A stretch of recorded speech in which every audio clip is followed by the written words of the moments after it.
Today we're talking about how to choose the best pier and beam repair contractor. Let's get started. You might have been wondering, why was I wearing gloves in the intro? The first thing you need to do before ever picking up the phone is go under the house and see what's going on yourself. So here we go. I want to add that I have my shoes bagged up. I took my nice jacket off. I'm not wearing the nicest clothes, and I've got a handy stick to swat at the cobwebs down here. You don't want to wear anything nice. There we go. Yikes. You want to know what the problems are for two reasons.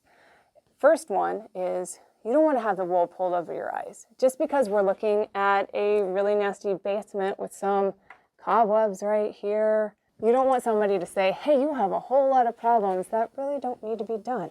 Likewise, when you're talking to them, you want to know where the problem areas are. Just have that shared knowledge between the two of you so you're getting an idea of what's going on, what needs to happen, and you agree. So here we are under the house. We're looking for the problem areas that we felt up above, as well as looking for other things that might be a problem. Take this column here, for example. It's not rocket science that there was an accident waiting to happen and we got lucky. So we're very glad that nothing was wrong up above. We didn't feel it, but you could see very easily that there's a problem. That wasn't rocket science right there. Before deciding on a repair method, it is important to know or research the residential codes when doing projects on your house. Also, consider hiring a licensed structural engineer to come up with the repair plan. The engineer's recommendation is going to be unbiased and reflect the minimum amount of work, if any, required to maintain structural integrity.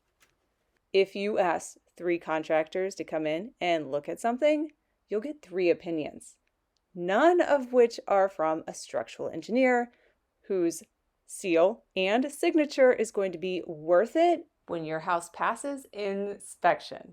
After you know what's going on, then you want to talk to all of your friends, family, anyone in the neighborhood who's had foundation repair work just to get some recommendations. The world works on recommendations, and it just gives you a little more warm and fuzzy when you're talking to the different contractors, because you want to get more than one bid. Ideally, we went with 3.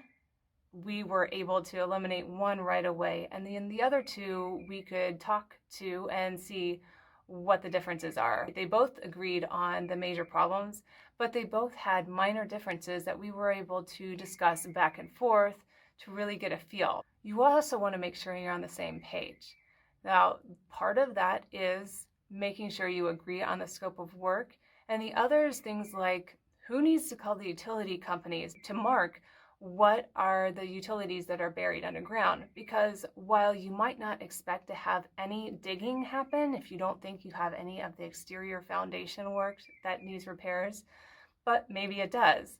In our case, we did, so we were really glad that we had already called the utility companies out to have those marked. We knew we were safe to dig in the corner that needed some repairs. We also wrote a questionnaire for ourselves so that we could ask all of the contractors the same questions to make sure that we were comparing apples to apples. So here's a list, but don't feel the need to write it down. Go ahead and click on the blog post in the description below because I have it all listed out. You can just copy and paste it for yourself. So here we go. The first one was, what is the warranty or if there's any stipulations? Next was, how long has the contractor been in business? You want one that's been in the business for a while. You want someone that's got experience. Are they licensed, bonded, and insured? Do they have any referrals or testimonials you can speak to or visit? How long will the job take? And like I said before, we also added in, is it your responsibility or theirs to call the utility companies to get underground utility lines marked? Since then, we've added 2 more questions to the checklist. Will the company pull necessary city permits? And last, what materials will be used?